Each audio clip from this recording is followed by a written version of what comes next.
noite. Já cansado com minha cara, né? Mas somos poucos estudantes, né? Somos 8, né?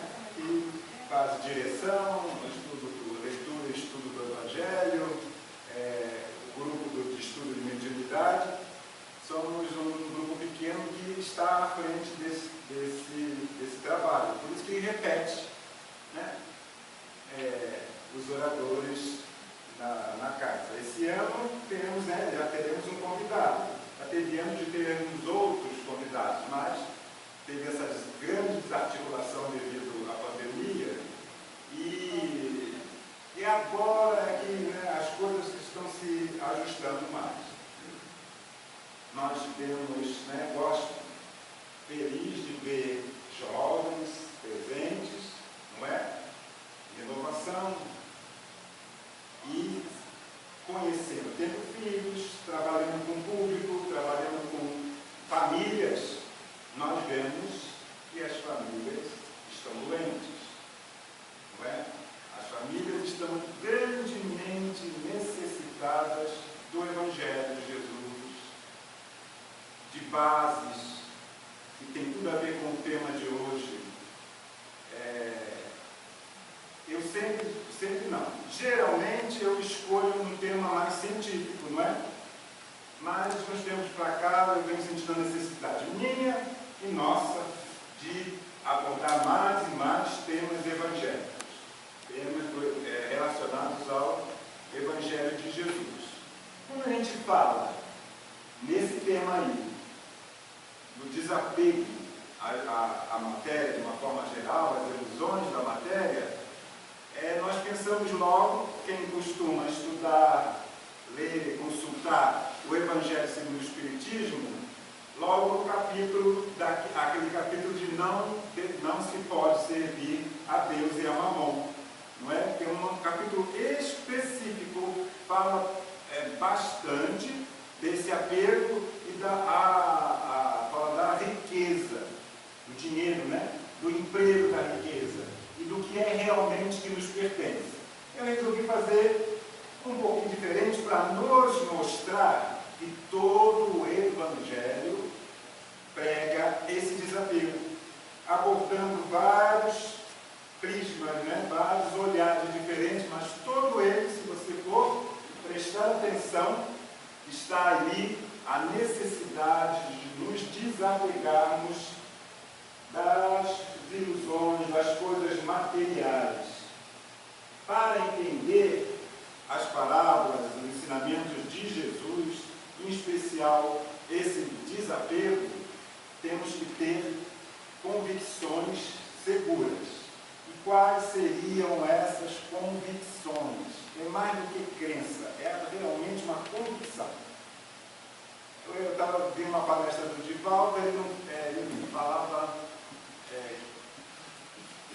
uns cientistas, até cientistas que não eram materialistas, falando: eu não acredito, eu sei que Deus existe, eu sei que somos espíritos imortais, eu sei. É diferente de acreditar. Acredito hoje, amanhã eu já posso estar desacreditando. É só alguém pisar no nosso carro que já desacreditei, não é? Isso para dizer o mínimo. Então, se não temos essa, que é a palavra mais, né, próxima de saber nessa situação, eu tenho firme convicção de que Deus existe. Ponto primordial. E se Deus existe, Criador, né, de todas as coisas, somos seus filhos. É outro ponto fundamental. Somos todos filhos de Deus, não importa a crença, ou mesmo dizer que não acredita. Os materialistas são todos filhos de Deus. Outro ponto essencial. E sem ele, a matéria vai predominar, esse apelo vai predominar. E somos espíritos imortais. Se não tivermos essa convicção, fica muito difícil esse exercício que já vemos fazendo em diversas encarnações, cada vez conseguindo um pouquinho mais. Sem isso, nós vamos pensar somente em desfrutar as ilusões, os prazeres, não é? Se eu vou morrer e vai acabar, então, meu filho, eu quero é agora. Não interessa se o outro vai ficar sem. Não me interessa. Eu vou morrer. E se vai acabar, eu quero agora. Então, a perniciosidade do materialismo é o grande inimigo das religiões e da humanidade de uma forma geral. Isso tem que também ser uma convicção, que é ele e não as outras religiões que devem ser combatidas, mas sim o materialismo. Outra coisa que nós lemos, né, nas obras espíritas, não sei de quem é a autoria dessa frase, que fala que o espiritismo não é a religião do futuro. O espiritismo é o futuro das religiões. Tem diferença? Tem. Se nós começarmos a afirmar que o espiritismo é a crença, é a religião do futuro, quer dizer, dá a entender na nossa inferioridade moral ainda, que ela vai ser hegemônica, ela vai ser dominante. E o espiritismo não tem ideia nenhuma de dominar nada nem ninguém. Vai ser o futuro das religiões, por quê? Porque todas passarão a acreditar, a aceitar como normal, como natural, que somos espíritos imortais, que não existe inferno de penas eternas, assim como não existe um céu de ociosidade, e que há, sim, e é permitido por Deus, a comunicação com os espíritos, com os desencarnados, com aqueles que já nos antecederam na viagem para a parte espiritual, e que seremos nós amanhã, sem o corpo físico. Espíritos na parte espiritual, com a possibilidade de nos comunicarmos com quem ainda ficou para trás, ou seja, ou ficou ainda na matéria. Isso é essencial, isso é primordial para termos forças, para termos um caminho a seguir, uma luz lá na frente, para persistirmos nessa luta, né, que é essa verdadeira batalha com nós mesmos para esse desafio. Aí eu fui pegar uma parábola de Jesus que está no capítulo 6 Perfeitos, capítulo 17, do Evangelho segundo o Espiritismo. Sede perfeitos, como perfeito é vosso Pai que está nos céus. Dificílimo, né? Para nós se demonstra até como ser uma coisa impossível. E nós sabemos que só podemos atingir uma perfeição relativa, mas que é, por exemplo, a perfeição que Jesus atingiu. É o nosso destino, é a nossa destinação do Espírito imortal. E nesse capítulo eu peguei a parábola do semeador. Vou lê-la integralmente, porque o trabalho é todo baseado nela. Está em Mateus capítulo 13, versículo 1 a 9. Nesse mesmo dia, Jesus, tendo saído de casa, sentou-se à beira do mar, e logo juntou-se em volta dele uma grande multidão, de tal sorte que foi preciso entrar numa barca onde se sentou, e todo o povo permaneceu de pé na praia. Ele então disse muitas coisas por parábolas, falando: aquele que semeia saiu a semear. E enquanto semeava, uma parte da semente caiu ao longo do caminho, e as aves do céu vieram e a comeram. Uma outra parte caiu em lugar pedregoso, onde não havia muita terra, e logo nasceu, porque a terra onde ele estava não tinha profundidade, mas, saindo o sol, queimou-a, e como não tinha raiz, secou. Outra parte caiu sobre os espinhos, mas quando os espinhos cresceram, eles a sufocaram. Outra, finalmente, caiu em boa terra e frutificou. Alguns grãos produziram 100 por 1, outros 60 por 1 e outros 30 por 1. E ouça aquele que tem ouvidos para ouvir. Também tem outra, de Mateus também, que ele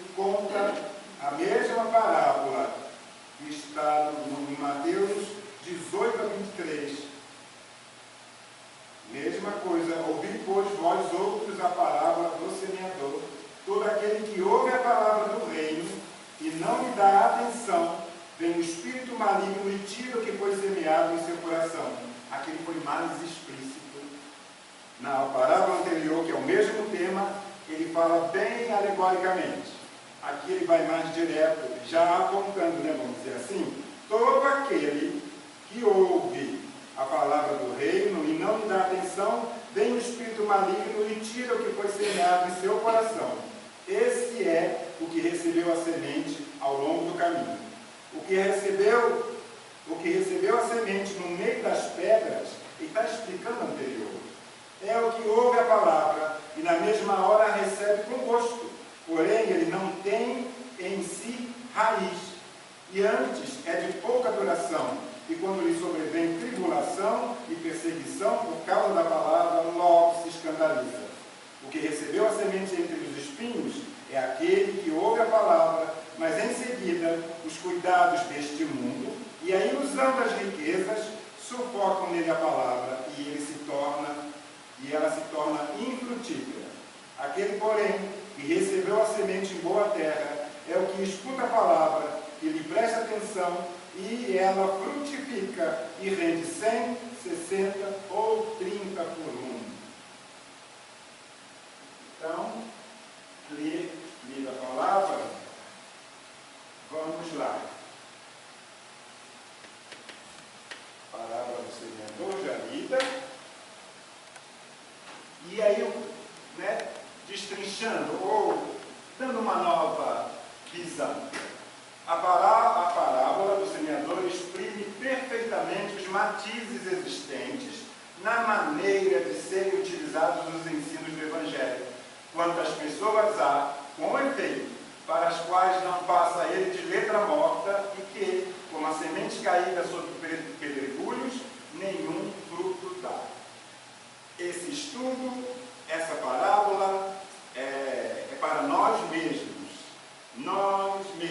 hoje e daqui para frente, nos reavaliarmos, né? Fazer um autoexame e nessa progressão, que aí mostra uma progressão, em que estágio nós estamos nessa progressão? Nós somos a semente, à beira do caminho, nós somos a terra, que a semente foi jogada na beira do caminho, nós somos o pedregulho, ou nós somos a boa terra? Em diversas situações eu fui a boa terra, ou eu fui no verdadeiro pedregulho? Ou pior ainda, eu passei em meio dele. É uma necessidade nossa. Esse trechinho aí está lá no Evangelho segundo o Espiritismo, capítulo 17, que é esse que eu acabei de ler na explicação. Destrinchando, né, uma das frases logo no primeiro parágrafo. Vem o maligno e arrebata o que lhe foi semeado. Onde está o maligno? Não é? Nossas irmãs cristãs, outras religiões, né, cristãs, outras vertentes, criaram e mantêm até hoje esse maligno fora de nós. Criaram e mantêm essa alegoria de alguém criado por Deus e que faz esse papel do maligno. Se foi criado, tudo foi criado por Deus. Com certeza, o mal não foi criado por Deus.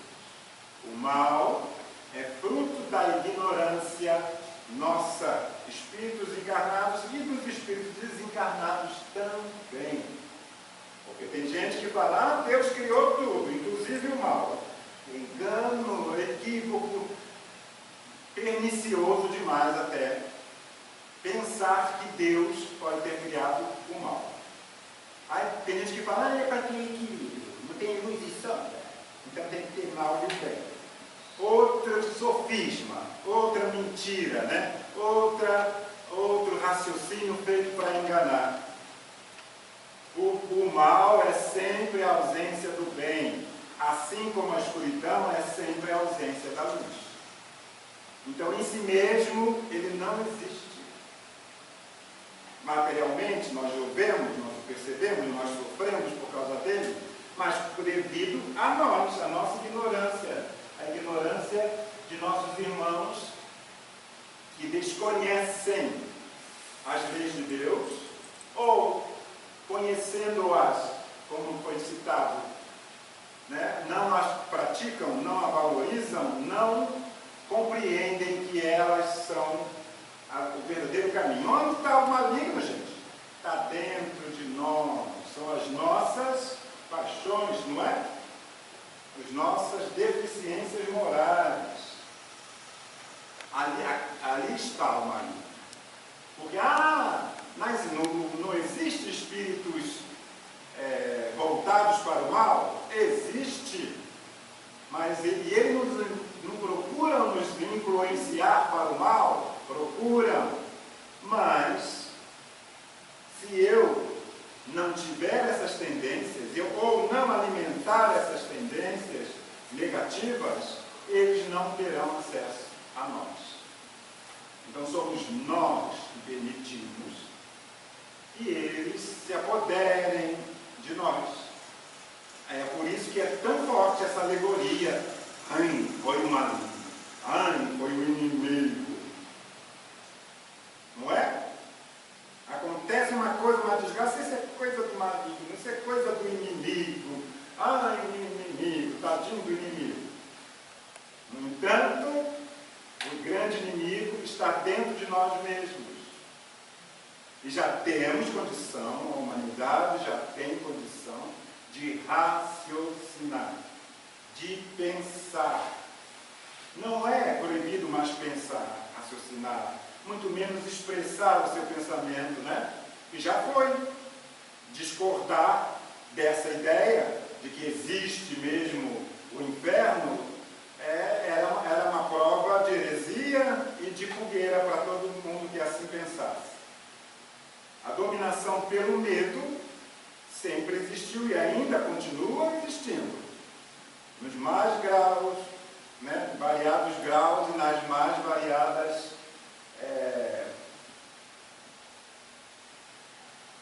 parcelas da sociedade, né?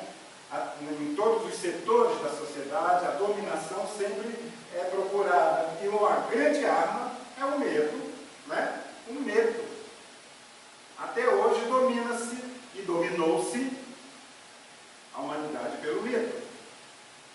Então, o medo do inferno, o medo do maligno, medo. O medo da pandemia, que foi supervalorizada, superdimensionada para dominar. Isso fica para uma outra palestra. Semeando a beira do caminho são as pessoas que se dedicam exclusivamente ao que é ilusório, material, supérfluo e transitório, fechando os ouvidos para os valores do espírito, que não lhes causa nenhum impacto. Ouvem, mas não compreendem os ensinos de Jesus. São aqueles em quem predominam orgulho, egoísmo e vaidade. Predominam. Aí está a tríplice face do maligno. Orgulho, egoísmo, vaidade, que ainda estão presentes em nós em maior ou menor grau. Ainda estão presentes em nós. Não podemos negar isso.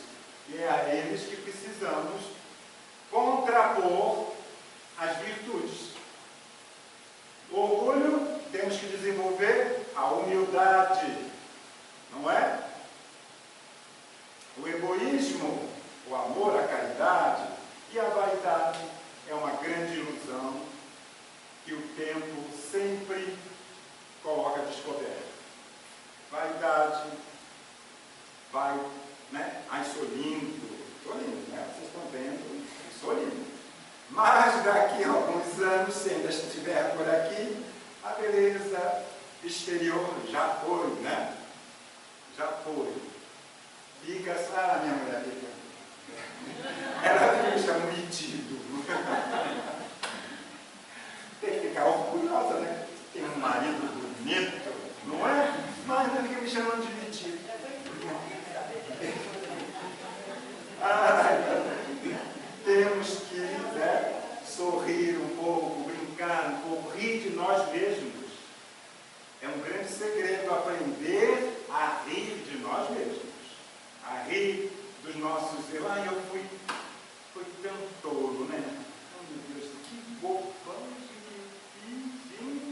rir sozinho, rir consigo mesmo, ou rir com alguém, mas aprender a rir de nós mesmos.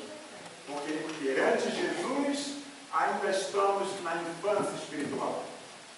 Não é? E a vida é que é a grande corretora, vamos dizer assim, né? Corregedora desses nossos erros, das nossas imperfeições. Então, ri de nós mesmos, mas aprendendo que realmente foi um erro e que posso fazer diferente, posso melhorar. É outra coisa, ninguém está condenado a permanecer nesse nível de evolução que nós estamos. Todos estamos condenados, sim. Sabia que estamos condenados? Estamos condenados a evoluir, a alcançar cada vez maiores patamares de progresso e evolução moral e intelectual. Isso é uma fatalidade porque é uma lei natural, é uma lei de Deus, a lei do progresso, que, como o Juarez gostava de falar, é inexorável. Não tem jeito, meu filho. Não tem jeito. Vai ou vai. Demora um pouquinho mais, não é? Para à beira do caminho. Não é quantos estão parados à beira do caminho? Quantos e quantos? E nós, muitas das vezes, paramos na beira do caminho. Nós já caminhamos, já chegamos aqui. Estando aqui, é porque já temos vários passos. Mas não podemos parar. A evolução é constante, é permanente, vamos dizer assim, né? É infinita. Mas nós temos ainda esse hábito de nos conformarmos, estarmos numa zona de conforto, né? Parece que está tudo bem. Aí vem a vida e nos dá uma rasteira, acontece algo que nos impacta, para nos despertar, para nos sacudir. Tem que voltar a caminhar, precisa progredir, precisa melhorar. E como somos igual muro empacada, na maioria das vezes a gente empaca, não é? E quando a mula empaca, o que o condutor faz? Usa o ferrão, aquele bambu com um prego na frente, no traseiro da mula, no traseiro do boi, e ela vai andar. O boi vai andar. A vida nos ferroa quando é necessário que continuemos a caminhar. Precisamos progredir, precisamos evoluir. Infelizmente, ainda aprendemos muito mais pela dor do que pelo amor. Perguntemos a nós mesmos, ninguém precisa responder. Né? Ninguém precisa responder. Eu permaneço à margem do caminho quando me esqueço daquilo que vim fazer aqui, das minhas obrigações primeiras, e perco-me deliciando nos prazeres transitórios. Permaneço estacionado na beira do meu caminho quando recuso as oportunidades de transformação, de melhoria e de superação que Deus oferece a cada dia da minha existência. Oportunidades de superação. Superar a nós mesmos. Não é nos compararmos ao outro, porque isso leva à frustração, com toda certeza. É comparar a nós mesmos. O que eu já melhorei, o que eu posso melhorar, o que eu vou melhorar, o que eu estou me esforçando para melhorar. São sempre dadas as oportunidades dessa melhoria, dessa transformação. Sempre nos são dadas. É que encaramos muitas das vezes mais um dogma que não tem sentido nenhum do castigo de Deus. Não é? É outro dogma que tem aí ainda que deve ser esquecido. Nós somente colhemos os frutos das sementes que nós plantamos. O plantou vai ter que colher. Lei causa e efeito. Então não podemos dizer que é castigo. Estamos somente escolhendo aquilo que nós mesmos semeamos para o agora e para o porvir. Muitas das vezes não vem agora, mas como eu falei lá no início, somos espíritos imortais, o tempo importa? Não importa. E a misericórdia divina sabe o momento que podemos superar aquele obstáculo. Aqui a preguiça, a indolência, a ilusão, muitas das vezes nos impede de superar aquele obstáculo. Permaneço eu à beira do meu caminho, quando rejeito os convites que a vida incessantemente me faz para a libertação do meu espírito, de mim mesmo, através da renúncia, do orgulho, do egoísmo e da vaidade. Eu renuncio. É difícil, não é? Renunciar ao nosso orgulho. Não posso admitir. Eu não posso admitir isso. Fulano, ciclano, foi falar isso de mim, foi fazer isso. Não posso admitir. Quem é ele? Quem é ele? Ou quem é ela? Não é? Com quem você pensa que está falando? Orgulho puro, né? Que segue a gente. O egoísmo, esse, mais, não sei se mais visível, mais patente, assim, de perceber, não vou dar não, não vou ajudar não, não vou não. Não vou não, quem está lá que se vire. Não é? Egoísmo que é meu, se a farinha é pouca, meu pirão primeiro. Não é? Que nós vemos por aí. A guerra está lá, o que eu tenho com isso?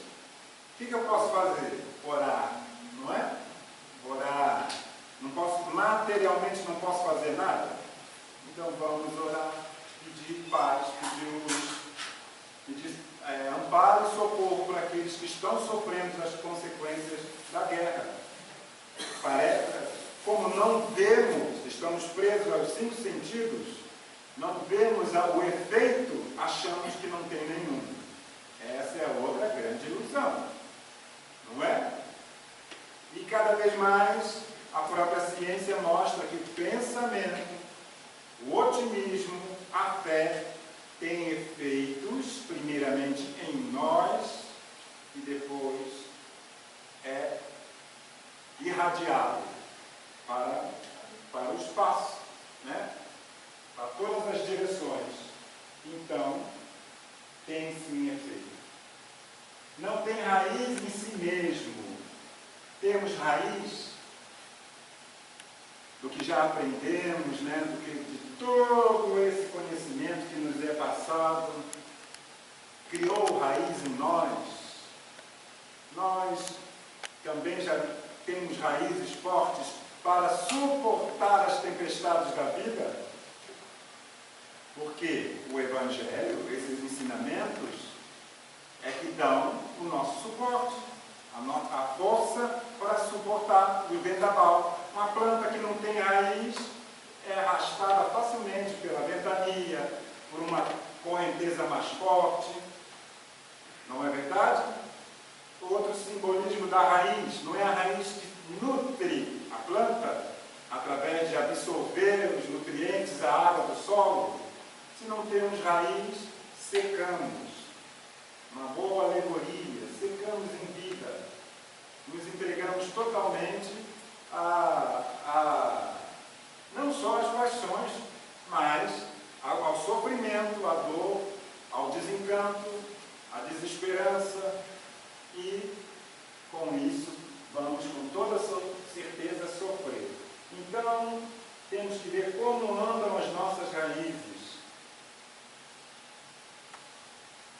O terreno pedregoso são os nossos corações, ainda petrificados pelo orgulho e o egoísmo, que nos impedem de frutificar. Recebemos com alegria, os ensinamentos de Jesus, clarificados pela doutrina espírita, são de muitas vezes de não só causar alegria, mas o entusiasmo e até em alguns deslumbramento. Nós recebemos esses ensinamentos com alegria e entusiasmo, a mensagem do Mestre, mas assim que aparece a oportunidade de darmos o testemunho da nossa fé, superando todas as provas que nos vão continuar aparecendo, obstáculos, dores, não conseguimos perseverar. Isto porque falta-nos a coragem necessária para promover as mudanças e transformações a que a adesão aos ensinamentos de Jesus nos impele naturalmente. Então não criamos, não deixamos esses ensinamentos se fixarem em nossos corações, em nossas mentes. Então nossas raízes são fracas. E não vamos perecer, vamos sofrer, né? Toda vez que surge uma prova, um obstáculo, aí vamos começar a blasfemar, a dizer que Deus não existe, é que Deus não olha por mim, ai, que eu sou isso, eu sou aquilo, o que está acontecendo? Todos, gente, todos nesse planeta passam por provas, por necessidade de dar o seu testemunho da sua fé, por expiações, todos, ninguém está livre disso. Nem aqueles que a gente vê que parece que a vida sorri para eles o tempo todo, nem esses. Cada ser humano nesse planeta passa por problemas íntimos, né? Íntimos. Porque senão os ricos seriam todos felizes, porque senão esses abastados não estariam usando drogas, não é? Ainda agora mesmo, na internet, um cantor famoso aí, que para mim não era, porque eu nem conhecia, confessando que é dependente de um remédio que toma 15 comprimidos desse remédio por dia, desse remédio, dessa droga, né? Porque é uma droga na verdade, por dia, totalmente dependente. Famoso, muito dinheiro, mas e aí? Não é? Só ele sabe o que está faltando dentro dele. O vazio existencial é a tônica atual do momento da humanidade. E esse vazio, você vai tentar preencher de alguma coisa. Se você tiver um pouquinho de humildade e procurar coisas positivas, coisas boas, vai achar. Mas muitos não, né? Se acham, não acreditam na vida espiritual, não acreditam em Deus, esse vazio eles vão tentar. Eu estou sofrendo, eu quero ver os outros sofrer. E vai levar dor e sofrimento aos seus semelhantes. Vai agredir. Vai entrar numa escola e praticar as atrocidades que nós estamos vendo no planeta inteiro. Até chegar ao suicídio. E nem isso vai preencher, claro que não vai, né? Nem isso. Aí, como não acredita que é um espírito imortal, que ao desencarnar através do suicídio, vai sofrer muito mais do que está sofrendo enquanto está aqui, porque lá o espírito é consciente o tempo todo, né? Ele não tem como fugir. Onde ele for, a consciência está falando. E aquilo que ele atrai para ele, de sofrimento, né, que já estava sofrendo, ele achou que acabou, não acabou, ele multiplicou. Outras dores, outros padecimentos. Vamos ler a obra Memórias de um Suicida. Muito boa, que esclarece muito bem isso. Vida espiritual, nós somos espíritos imortais, espíritos eternos. Está vendo que o relógio todo está aqui, está na minha cara. É caça, fiscal de obra. Ô bichinha! Essa mulher, essa minha esposa, minha filha, pensa que quietinha assim, mas não é mole não. Hein? Fiscaliza mesmo, é uma fiscal de primeira, não é, Daniel? É Danielzinho que diga. É uma fiscal de primeira. Então, quantas vezes, né, nessa nossa ilusão de que nada parece valer a pena, tudo parece que se desmoronou, não é? E procura a fuga. O suicida não quer se matar. Ele quer matar o sofrimento. Ele quer matar a dor. Mas na ilusão de que vai conseguir isso, ele se mata. Tem gente que se mata para não morrer. Já ouviu isso? Tem gente que se mata para não morrer. Tem um diagnóstico de uma doença fatal. Se eu tenho 1 mês de vida, se mata porque vai morrer. Mas acontece. Acontece, gente. O que ele espera? Não é? Vai morrer, velho. Espera mais um pouquinho. Isso é total, né?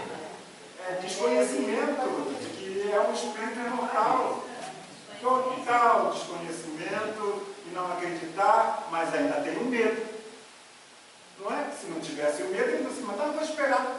Vou fazer isso, vou. Menos mal que se matar, vou cair na fava, não é? Vou aproveitar, menos mal do que se matar. Então, mas isso infelizmente acontece ainda, não é?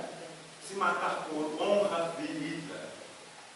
O quanto nós já caminhamos nessa estrada evolutiva, quando até 2 séculos atrás se matava pela honra. Não, menos, né? No Brasil, eu era criança, ainda se matava pela honra, gente. O homem que matava a mulher, né? A mulher não podia matar a mulher, não, que mulher não tem honra. Não é possível. Só o homem que podia e era absolvido. Porque teve a honra manchada, maculada, ferida. Matadinho. E a mulher? Isso nesse século, gente. Anos 60, início de 70. Acontecia isso, aí ia preso, ia a julgamento, mas era inocentado porque foi defesa legítima da honra. Aí você me ofende, naqueles tempos lá atrás, 2 séculos atrás, o pobre se engalfinhava ali mesmo e ele resolvia, não é? Menos mal. Tomado pelas emoções, não é? Pela raiva e tudo, ali ele resolvia. Mas o rico pegava a luvinha dele, te desafio. Chega assim. Te desafio a um duelo. Triste demais, não é? Escolha as armas. Tal dia, tal hora, estaremos lá e a justiça será feita. Só lavando com sangue a minha mão. Bárbaro civilizado. Bárbaro civilizado. Orgulho puro orgulho. Não é? Puro orgulho. Hoje eu vi um trechinho da palestra também, de Valdo contando, de uma pessoa que foi pedir ao Chico, queria uma carta, porque queria uma carta da mulher, né, das falecidas, não sei o quê. O Chico disse que não podia, se não viesse de lá para cá, não sei o quê, ele foi e cuspiu na cara do Chico. O Chico só fez nada, só deu aquele sorriso e saiu. Mas chegou em casa, chorou. Aí a irmã dele, está chorando porque Chico? Aquela velha cabeça dele, né? Está chorando porque Chico? Você não viu, irmã? Ele cuspiu na minha cara, escarneceu de mim. Chico. Na próxima vez você vai fazer, padre? Uai, está chovendo. Então, não dar importância a isso, não é? Foi cuspir, deve ser terrível, né? Nunca aconteceu comigo. Levar uma cusparada na cara assim, de graça, sem mais dinheiro, porque você não fez o que o outro queria que você fizesse, não estava em condições de fazer, alguma coisa não permitiu, levar uma cusparada na cara e falar, uai, cara, mineiro, uai, está chovendo. Oh, meu Deus. Quem conseguiria passar por uma prova dessa e ficar quietinho? Eu só não marquei o cara porque eu estava com o negócio na mão. Essa é a matéria dele. Cuspiu o meu rosto.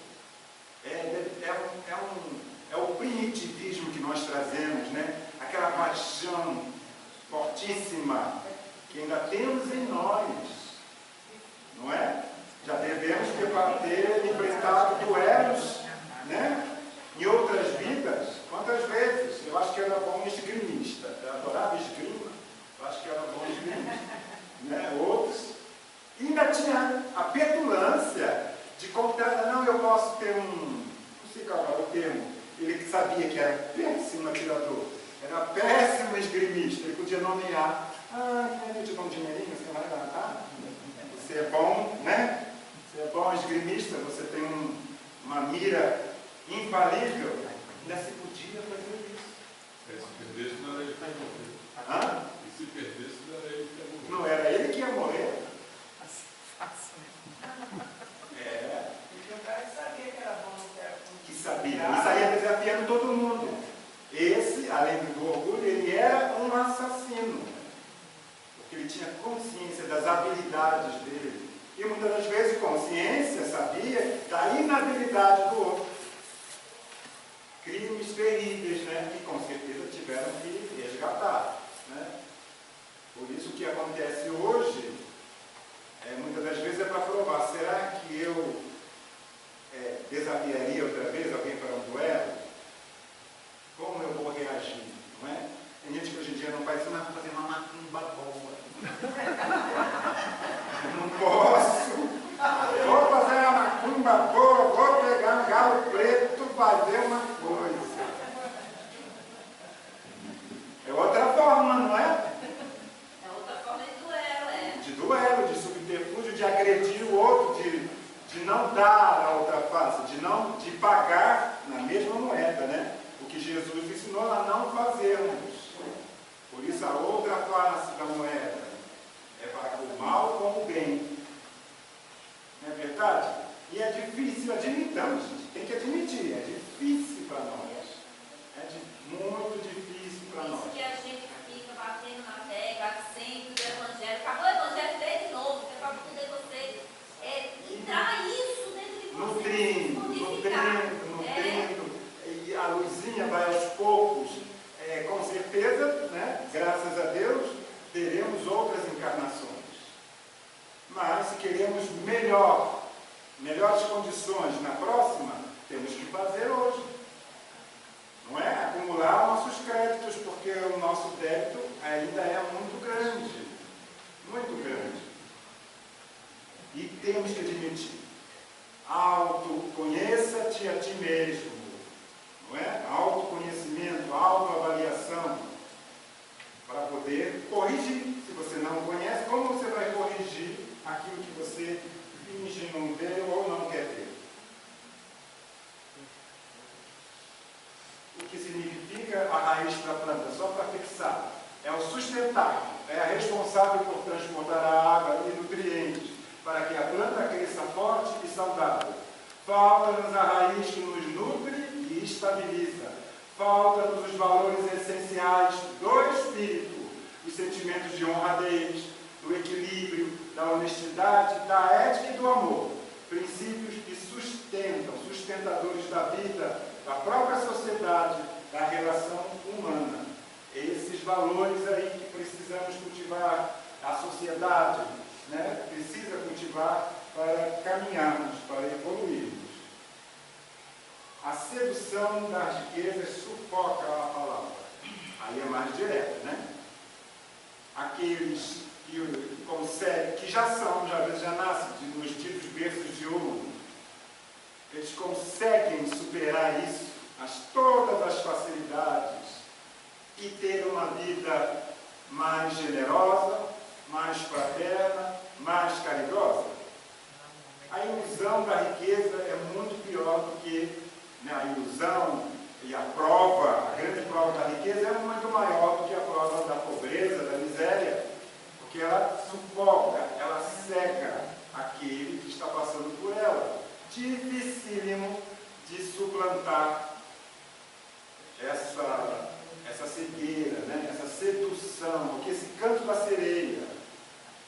E quem era pobre, isso acontece tanto, né? E ganhou alguma coisa, teve uma oportunidade, a primeira coisa que foi é mudar de bairro, não é? E não dá endereço, não dá telefone. Outra coisa é dizer para os parentes, viajei, tá? Vou fazer uma viagem longa. Para não ter ninguém na porta pedindo alguma coisa. Não é verdade? É verdade. Infelizmente. Então sufoca aquilo de positivo, de virtude que já possamos trazer. Né? Então quem pede, gostaria tanto de ficar, quantas vezes eu pedi? Graças a Deus não fui atendido, né? Desde os 70, olha como eu sou jovem, minha filha, sou tão jovem. Anos 70, 71, quando começou a loteria esportiva, eu descia uma ladeira que vocês nem imaginam, para ir fazer um joguinho da loteria esportiva que meu pai fazia, né? Faz um jogo, vou sim, uma ladeira do campo para poder ir lá na loteria esportiva e subir de novo na ilusão, né? De dinheiro fácil, de ganhar dinheiro fácil. E quantos anos, depois fui morar, pior ainda, mais perto ainda de uma lotérica, né? E é um livramento você não conseguir um dinheiro fácil como esse, é um verdadeiro livramento. E cada um é que pode avaliar de si mesmo, né? O que faria com a riqueza. O pessoal já fica pensando assim, quando receber o 10º, meu Deus, o que é que eu vou fazer com o meu 10º? O 10º, imagina se der muito dinheiro. O 13º outro já vai ficar tudo endividado. Não é. Não sai nem da conta do banco porque o cartão já foi. Imagina se der. Não é? A aparência e o rótulo estão em evidência, em detrimento da nossa essência. Todo mundo quer mostrar, né? A aparência, estar em evidência. Quem não quer, né? Tantos e tantos querem estar em evidência. Por isso essa chuva de gente cantando, não sei se é cantando, né? Eu não diria nem cantando, mas, e que faz sucesso, não consigo compreender. Morreu um artista famoso, qual? Eu nunca ouvi falar. Que cantor, nunca ouvi falar. Ai, meu Deus. Em detrimento da nossa essência, que é o espírito. O ter é mais importante que o ser. Difícil compreender isso, né?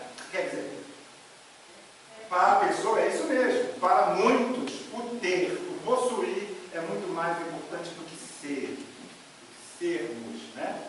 É nesta inversão de valores que muitos de nós, prisioneiros da matéria, não conseguimos nos desprender dos poderes, dos olhos, garantias pessoais e facilidades imediatistas.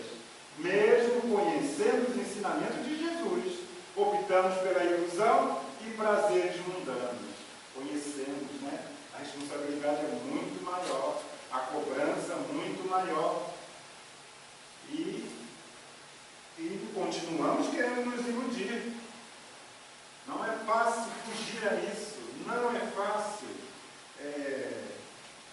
Os 5 sentidos materiais, né, são muito potentes em nos prender, né? Estou vendo isso, estou vendo a beleza e quero a beleza, então vou esticar, vou fazer, vou acontecer, vou tirar meus pneuzinhos e gastam de fortunas, né? Quem tem, como isso. Quem não tem vai lá aplicar silicone industrial e morre. Não é? Vai encher o bumbum de silicone industrial tóxico, faz também uma embolia e morre.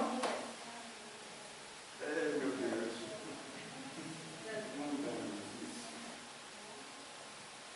O que ouve a palavra e a entende. A palavra é os ensinamentos de Jesus. Nós ouvimos e entendemos. Já. Aí falta agora botar em prática. Vivenciar. Porque já ouvimos, entendemos e é maravilhoso. É tão bom. Deixa que a Carla faz. Deixa a Carla, deixa o outro, que eu não nasci para ser santo. Não é isso que muitas pessoas falam? Não nasci para ser santo.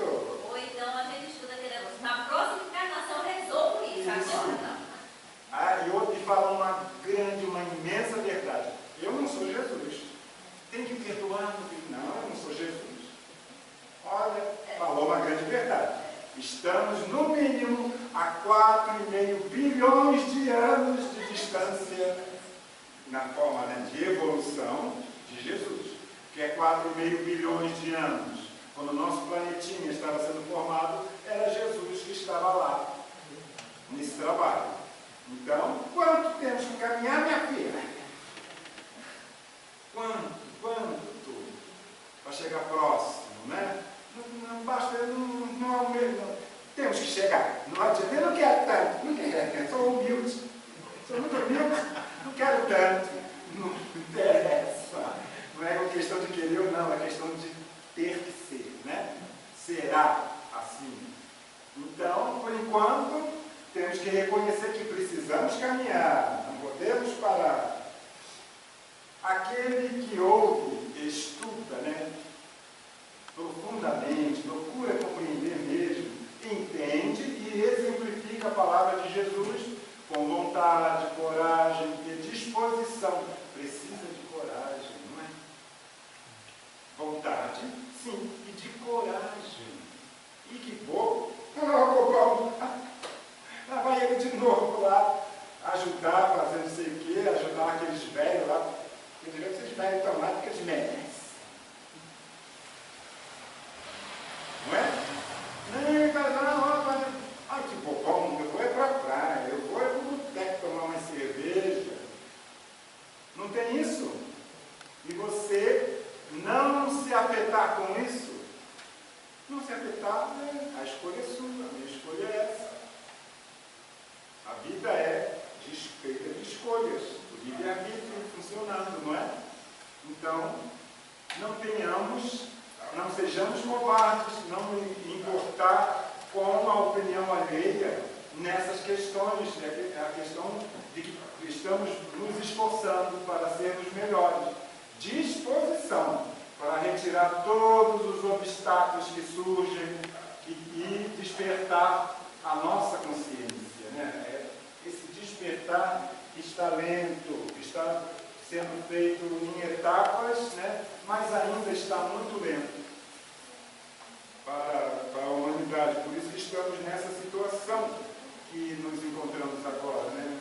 Em matéria de humanidade, de planeta, tanto sofrimento ainda, com toda a tecnologia, todo o conhecimento suficiente para não ter mais fome no planeta, não ter mais desabrigados, doenças ainda assim, mas a grande maioria pode ser, ou se não curada, pelo menos aliviada as dores, o sofrimento, e não é usada. E por isso, vemos ainda nesse planeta de provas e expiações, grandes secas, na Somália, né, que eu vi ontem na África, no Chipre, né, diz que a África tem um Chipre. No Chipre da África, a Somália, uma seca de anos, e a fome está outra vez terrível ali. E por quê, não é? Aí fala, não, é o aquecimento global. Claro que não, né? Pode haver mudanças climáticas? Sim, sempre houve. Essas variações climáticas no planeta, não é? Já não vivemos, o planeta já não teve uma era do gelo? Nossos ancestrais, e talvez até nós, passamos por era de gelo. O gelo tomava conta a maior parte do ano de todo o hemisfério norte. E agora é o contrário, né? Agora aqueceu. E o Saara já foi uma savana, já foi ponto de floresta, e agora é o maior deserto do planeta. Então isso sempre aconteceu, essas variações. Mas, enquanto a humanidade não aprende, isso acontece porque precisamos espiar, precisamos sentir na carne a dor do outro, ou a dor em nós, para depois valorizar a dor do outro. Cada fruto na mensagem de Jesus representa um mérito, um patrimônio espiritual que cada um de nós deve conquistar com os próprios esforços, perseverantes no bem, no amor desinteressado, nos atos de bondade e renúncia, no trabalho e no servir à humanidade. Se conseguirmos pelo menos 30 naquela proporção, que a semente plantada, uma deu 100 por 1, ele falou 60 por 1 ou 30 por 1. Se conseguirmos pelo menos 30, se sentirão fartamente alimentados e terão patrimônio suficiente para comprar a sua passagem e estadia no mundo de regeneração que se aproxima. Linguagem figurada, né? E teremos condições de herdar a terra. Os mansos e pacíficos herdarão a terra. Palavras de Jesus, não é? Esse slide não era desse trabalho. Eu aproveito muito slides de outros, né? Apago uns, coloco outros. Esse slide é do trabalho que eu fiz, não me lembro, foi no outro preâmbulo, sobre a caridade como força curativa da alma. Vocês se lembram? Quem estava aqui, tem muitos que não estavam. Foi esse slide que eu usei nessa palestra, a caridade como força criativa da alma. Aí eu vi, quando eu acabei, ainda tinha esse dado. Aí olha o que diz: amparo, socorro, né? Aos outros, cria amparo a nós próprios, motivo porque os princípios de Jesus, desterrando de nós, tirando de nós, arrancando de nós, animalidade, orgulho, vaidade, cobiça, crueldade e avareza, e exortando-nos à simplicidade, à humildade, à fraternidade sem limites, ao perdão incondicional, estabelecem, quando observado, a imunologia perfeita, porque a palestra é voltada-se a isso, a doença corporal, a doença espiritual, a doença mental, e o remédio está ali, o tratamento está ali. Vai nos dar uma imunologia perfeita em nossa vida interior, fortalecendo-nos o poder da mente, na autodefensiva contra todos os elementos destruidores e degradantes que nos cercam e articulando-nos as possibilidades imprescindíveis à evolução para Deus. Eu disse, menino, como é que pode, né? Uma coisa está contida na outra. Essa palestra eu fiz, né? Eu acho que foi, né? No último ano, né? Na véspera do último ano. Então, versa sobre o mesmo tema, né? Essa luta, essa batalha que nós combatemos contra a nossa própria inferioridade. E perdemos. E ganhamos. Não é? Não ganhamos sempre, não. Perdemos muitas.